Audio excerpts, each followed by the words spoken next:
जय हिंद दोस्तों। स्वागत है आपका यूट्यूब चैनल जैस पे। दोस्तों, यूरोपीय कंपनियों के आगमन की सीरीज चल रही थी और हम पुर्तगाली, डच, अंग्रेज पढ़ चुके हैं। इन पे वीडियो यूट्यूब पे पड़ी हैं, आप देख लीजिएगा। इसी क्रम में अगले हैं डेन या डेनिस और फ्रांसीसी। तो ये वीडियो हमारी डेनिस और फ्रांसीसियों के ऊपर होगी। ठीक, तो शुरू करते हैं, समय बर्बाद नहीं करते हैं और शुरू करते हैं डेनिस। दोस्तों, डेनिस 1616 में भारत आए।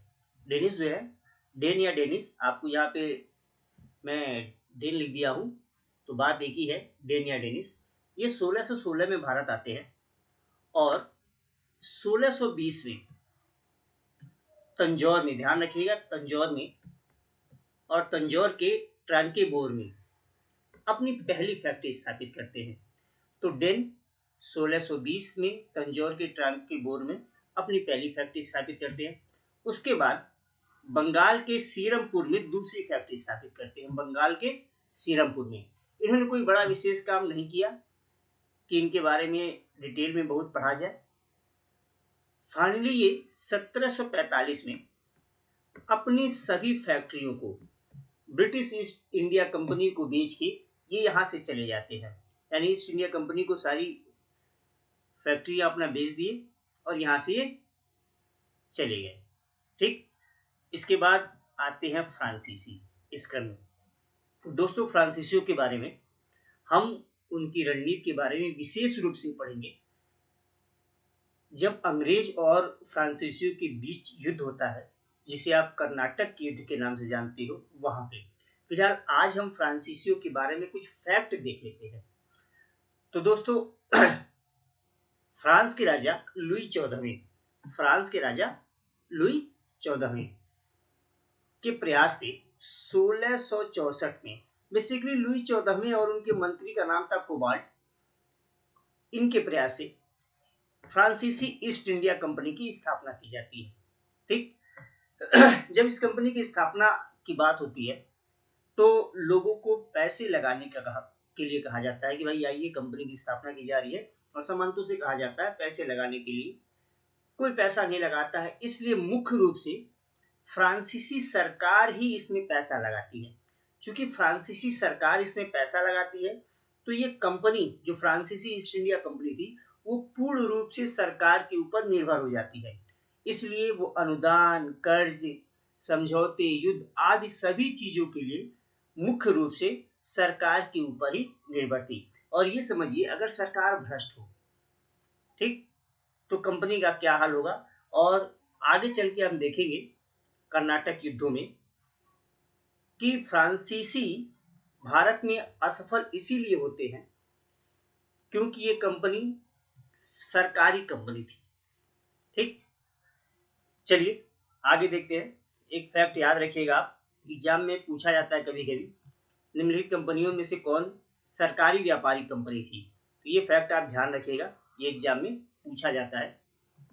अब देखते हैं 1668 में फ्रांसिस कैरो, नाम याद रखेंगे आप, फ्रांसिस कैरो सूरत में प्रथम फ्रांसीसी फैक्ट्री की स्थापना करते हैं। तो प्रथम फ्रांसीसी फैक्ट्री की स्थापना 1668 में सूरत में फ्रांसिस कैरो द्वारा की जाती है। ठीक, फ्रांसिस कैरो द्वारा की जाती है सूरत में, आप एकदम ध्यान रखेंगे इस बात को। इसके बाद 1669 में मरकरा ने गोलकुंडा के सुल्तान से मसूलीपट्टनम में गोलकुंडा के सुल्तान की अनुमति से, आदेश से मसूलीपट्टनम में एक फैक्ट्री की स्थापना करते हैं। ठीक, तो सूरत हो गया फैक्ट्री इनकी, और उसके बाद मसूलीपट्टनम इनकी फैक्ट्री हो गई। 1673 में, ये फैक्ट बहुत ध्यान रखने वाला है, 1673 में 1673 में मार्टिन नाम के व्यक्ति ने, फ्रांसीसी व्यक्ति ने, वलिकोंडापुरम, ध्यान रखिएगा, वलिकोंडापुरम के सूबेदार शेर खां लोदी से पुडुचेरी नामक ग्राम प्राप्त करते हैं। ठीक, मार्टिन वेलिकोडापुरम के सूबेदार शेर खां लोदी से पुडुचेरी नामक ग्राम प्राप्त करते हैं और यही पुडुचेरी आगे चलकर पांडिचेरी के नाम से फेमस होता है, प्रसिद्ध होता है, जिसे आप आज पुडुचेरी कहते हो।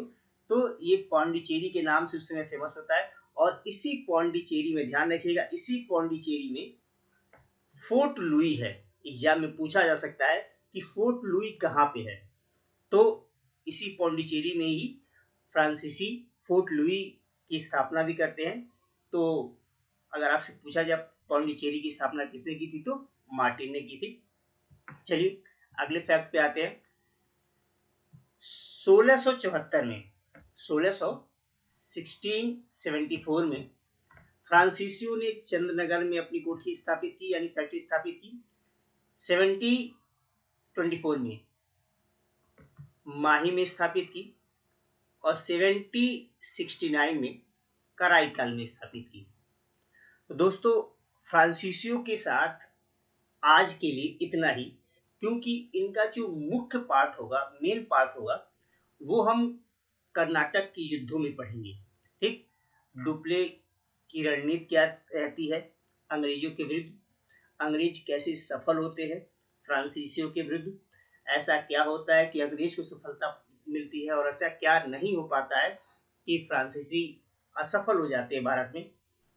ठीक, तो इन सब बातों पे हम डिस्कस करेंगे अगली वीडियो में। दोस्तों आज के लिए बस इतना ही।